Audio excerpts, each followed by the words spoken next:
Supreme court, संविधान का संरक्षक, न्याय का प्रहरी, सब ठीक है, लेकिन क्या हुआ दृष्टि? न्यायपालिका के गलियारों में खो गई हो या कोई नया सवाल परेशान कर रहा है? सर, पिछली क्लास में जब हम आर्टिकल 124, 147 पढ़ रहे थे तो आपने कहा था कि सुप्रीम कोर्ट संविधान का गार्जियन है, वो हमारे अधिकारों की रक्षा करता है। लेकिन सर, मेरे दिमाग में एक व्यावहारिक सवाल है।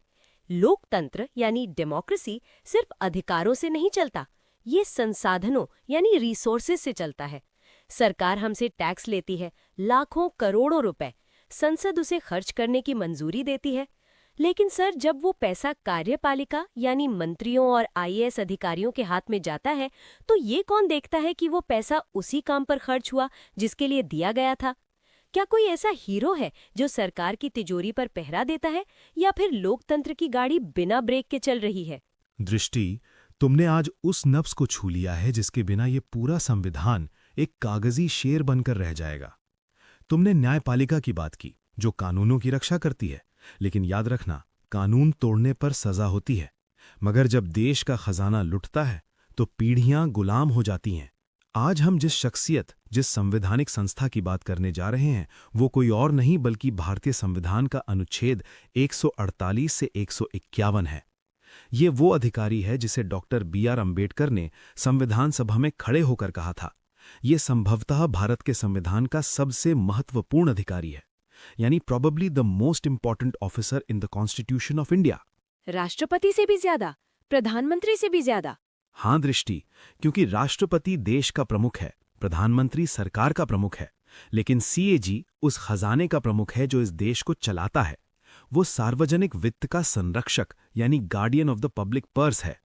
आज हम एक ऐसी यात्रा पर चलेंगे जो 1858 के ब्रिटिश भारत से शुरू होकर 2026 के डिजिटल भारत तक जाएगी। हम देखेंगे कि कैसे एक हस्ताक्षर सरकार की नींव हिला सकता है। क्या तुम तैयार हो लोकतंत्र के इस वित्तीय बहीखाते को डिकोड करने के लिए? बिल्कुल सर, लेकिन शुरुआत कहाँ से करें? मुझे आर्टिकल 148 से 151 याद करने में हमेशा दिक्कत होती है। चिंता मत करो, मान सर की ट्रिक्स है ना। आज हम इस टॉपिक का 360 डिग्री पोस्टमार्टम करेंगे। इतिहास, भूगोल, राजनीति और भविष्य, सब कुछ। और हाँ, टेलीग्राम ग्रुप पर मैंने जो माइंड मैप शेयर किया है उसे खोल लो, क्योंकि आज का डेटा बहुत भारी होने वाला है। किसी भी संस्था को समझने के लिए उसकी जड़ों को खोदना पड़ता है। CAG कोई रातों रात पैदा हुई संस्था नहीं है।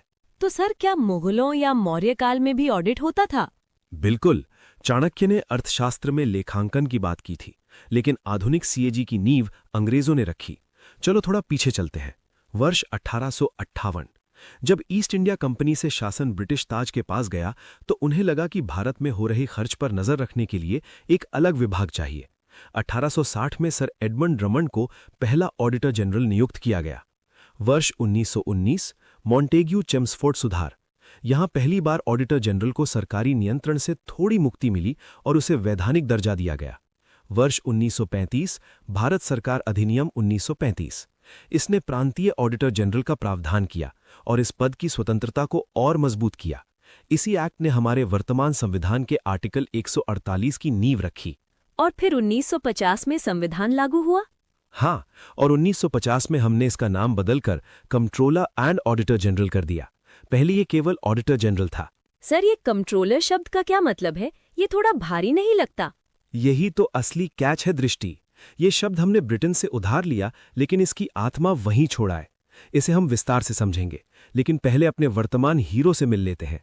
2026 में हमारे कैग कौन हैं? एक सौम्य लेकिन दृढ़ चेहरे वाले अधिकारी की ओर। ये है श्री K. संजय मूर्ति। नियुक्ति 21 नवंबर 2024 को राष्ट्रपति द्रौपदी मुर्मू जी ने इन्हें शपथ दिलाई। पृष्ठभूमि, ये 1989 बैच के IAS अधिकारी हैं। इससे पहले ये उच्च शिक्षा विभाग के सचिव थे। राष्ट्रीय शिक्षा नीति NEP 2020 को लागू करने में इनका बड़ा हाथ था।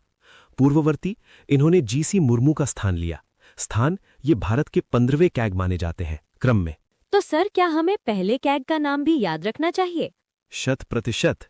पहले कैग थे V. नरहरि राव, 1948 से 1954। इनका नाम रट लो, क्योंकि state PSC, RPSC, UPPSC, state PCS अक्सर पहले और वर्तमान का मिलान यानी मैच द फॉलोइंग करवाते हैं। अब चलते हैं आर्टिकल 148 पर, यानी स्वतंत्रता का अभेद्य किला, यानी the impregnable fortress of independence. अब हम संविधान के भाग 5 यानी पार्ट 5 के अध्याय 5 में प्रवेश कर रहे हैं। आर्टिकल 148, इसे मैं स्वतंत्रता का किला कहता हूं। किला क्यों सर? क्योंकि संविधान निर्माताओं ने इस पद के चारों ओर इतनी ऊंची दीवारें खड़ी की हैं कि सरकार यानी एग्जीक्यूटिव चाहकर भी इस पर दबाव नहीं डाल सकती। चलो आर्टिकल 148 को डिकोड करते हैं। एक साइड में है खंड, दूसरा प्रावधान, एक है निहितार्थ। 148(1) में प्रावधान है भारत का एक सीएजी होगा, नियुक्ति राष्ट्रपति के अधिपत्र यानी warrant under his hand and seal से। 148(1) में इम्प्लीकेशन, वारंट शब्द का प्रयोग केवल राज्यपाल, जजों और सीएजी के लिए होता है। ये सर्वोच्च सम्मान और स्वतंत्रता का प्रतीक है। 148(2) में प्रावधान है शपथ, अनुसूची 3 के तहत। 148(2) में इम्प्लीकेशन, संविधान के प्रति सच्ची श्रद्धा और निष्ठा प्लस भारत की अखंडता को बनाए रखना। 148(3) में प्रावधान है वेतन, संसद द्वारा निर्धारित सुप्रीम कोर्ट के जज के बराबर। इनके वेतन में नियुक्ति के बाद कोई अलाभकारी परिवर्तन यानी डिसएडवांटेजियस चेंज नहीं हो सकता। दृष्टि, यहां एक बहुत महत्वपूर्ण शब्द है warrant under his hand and seal. इसका मतलब समझते हो? मतलब राष्ट्रपति खुद साइन करते हैं? हाँ, लेकिन ये सिर्फ साइन नहीं है, ये एक विशेष प्रोटोकॉल है। इसका मतलब है कि सीएजी सरकार का कर्मचारी नहीं है, वो सीधे राष्ट्रपति यानी राज्य के प्रमुख के अधिकार क्षेत्र से आता है। वरीयता क्रम यानी टेबल ऑफ प्रेसिडेंस में सीएजी का स्थान 9वां है, जो सुप्रीम कोर्ट के जजों के बराबर है। सोचो, एक आईएएस अधिकारी जो सचिव बनता है वो बहुत नीचे होता है, लेकिन सीएजी सर, हटाने की प्रक्रिया यानी रिमूवल क्या है? क्या राष्ट्रपति उन्हें जब चाहे हटा सकते हैं, जैसे राज्यपाल को? बिल्कुल नहीं, यही तो इस किले की सबसे मजबूत दीवार है।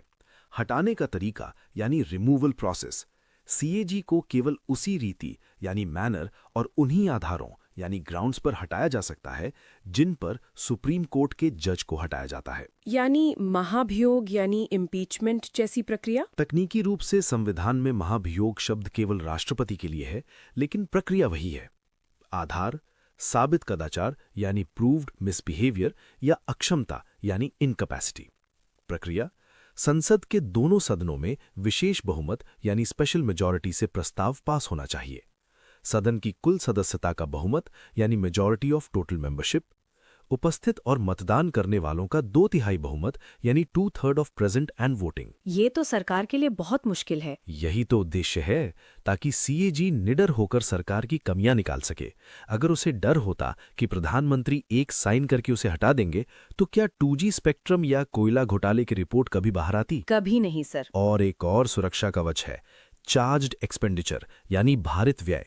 सीएजी के ऑफिस का पूरा खर्च, उनकी सैलरी, पेंशन, सब कुछ भारत की संचित निधि यानी कंसोलिडेटेड फंड ऑफ इंडिया पर भारित होता है। भारत का मतलब उस पर संसद में वोटिंग नहीं हो सकती? सही पकड़े हैं, संसद चर्चा कर सकती है लेकिन वोट करके रोक नहीं सकती। यानी अगर संसद नाराज भी हो जाए तो भी सीएजी की सैलरी नहीं रोक सकती। इसे कहते हैं वित्तीय स्वतंत्रता यानी फाइनेंशियल इंडिपेंडेंस।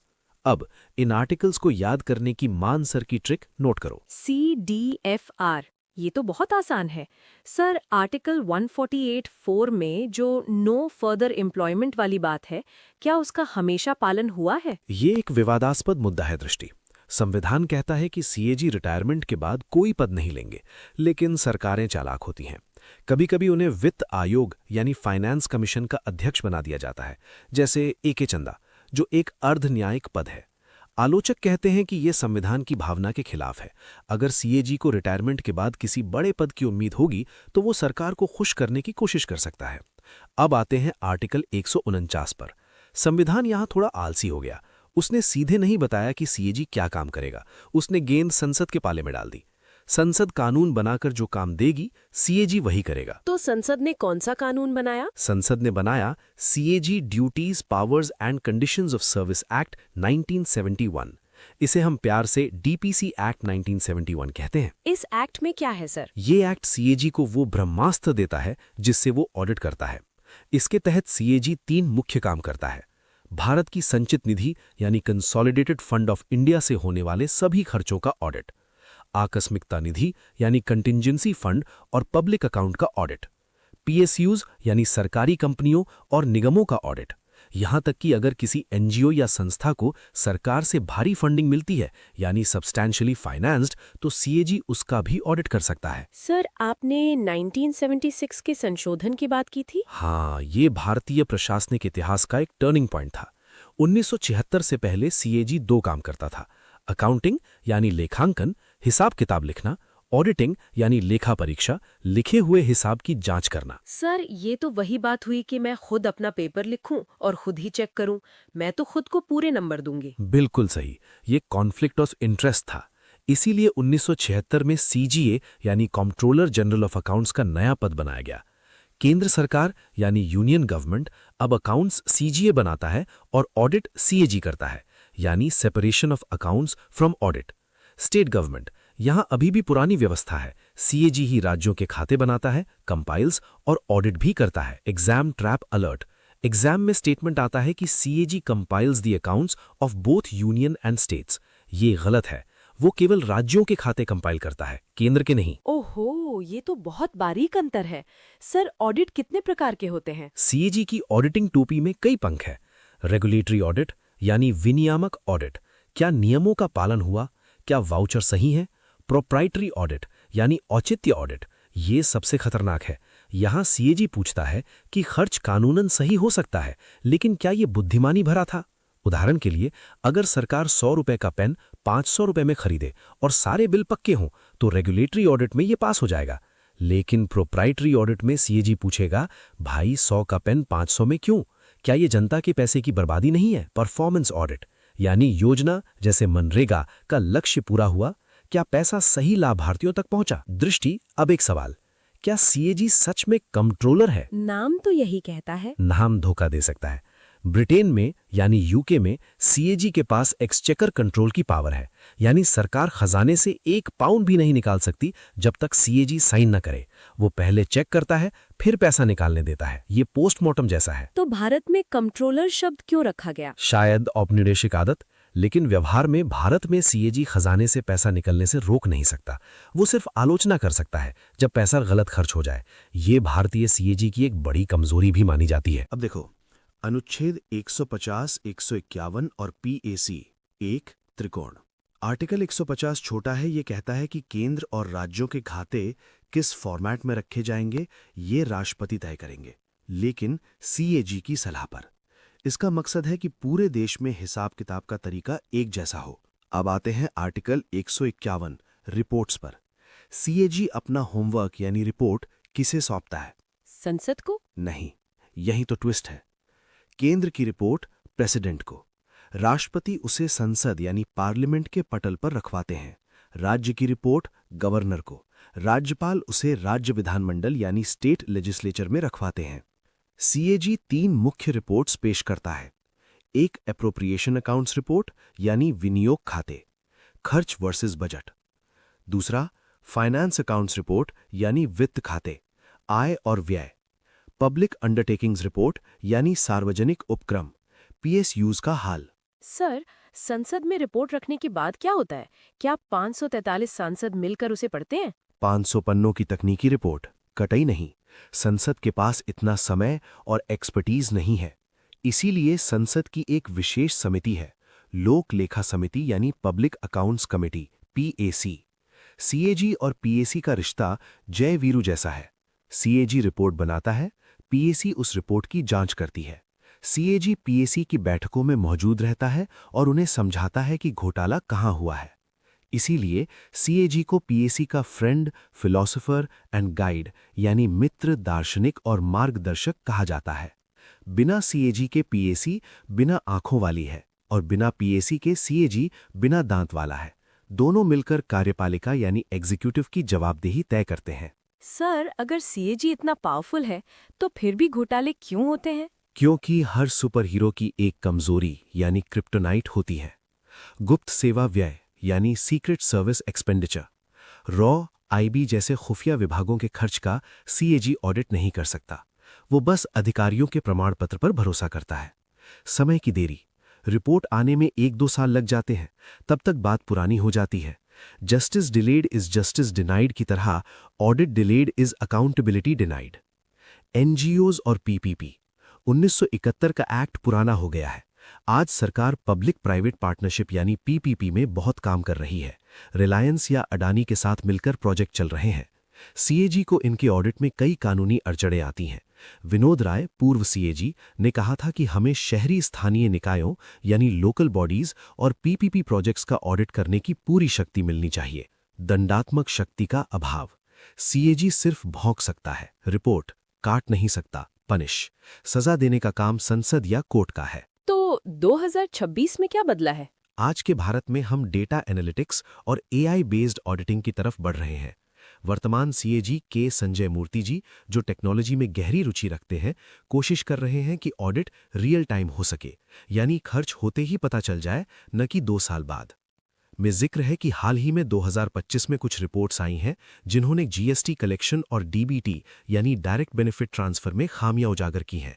ये दिखाता है कि सीएजी आज भी प्रासंगिक है। अब अपनी कुर्सी की पेटी बांध लो दृष्टि, हम सीधे युद्ध के मैदान में उतर रहे हैं। मैं सवाल दागूंगा, तुम्हें एलिमिनेशन मेथड से जवाब देना है। देखो, प्रश्न 1, भारत में सीएजी के पद का क्या महत्व है? वो संसद की ओर से राजकोष पर नियंत्रण रखता है जब भारत का राष्ट्रपति राष्ट्रीय आपातकाल या वित्तीय आपातकाल की घोषणा करता है। सीएजी की रिपोर्ट पर लोक लेखा समिति यानी पीएसी विचार करती है। सीएजी उन निकायों का ऑडिट नहीं कर सकता जो प्राइवेट सेक्टर के हैं। सर, पहला कथन गलत है। सीएजी नियंत्रक नहीं है, वो पैसे निकलने से नहीं रोक सकता, चाहे आपातकाल हो या नहीं। दूसरा सही है, यानी पीएसी और सीएजी का रिश्ता। तीसरा भी पूरी तरह सही नहीं है, क्योंकि पीपीपी और कुछ मामलों में वो ऑडिट कर सकता है, लेकिन सामान्यतः निजी कंपनियों का नहीं करता। लेकिन ऑप्शन एलिमिनेशन से देखें तो सही जा रही हो। उस सवाल में मुख्य फोकस था कि क्या वो खजाने से पैसा निकलने पर रोक लगा सकता है। जवाब है नहीं। इसलिए कथन 1 गलत है। सूची 1 को सूची 2 से मिलान करें। ए, सीएजी की नियुक्ति, आर्टिकल 148। बी, सीएजी के कर्तव्य, आर्टिकल 159। सी, खातों का प्रारूप यानी आर्टिकल 150। डी, ऑडिट रिपोर्ट यानी आर्टिकल 151। याद है ट्रिक? CDFR। बिल्कुल sir. A 148, B 159, C 150, D 151। ये तो मुफ्त के नंबर है। ये कंसेप्चुअल क्वेश्चन है। डॉक्टर अंबेडकर ने सीएजी को संविधान का सबसे महत्वपूर्ण अधिकारी क्यों कहा?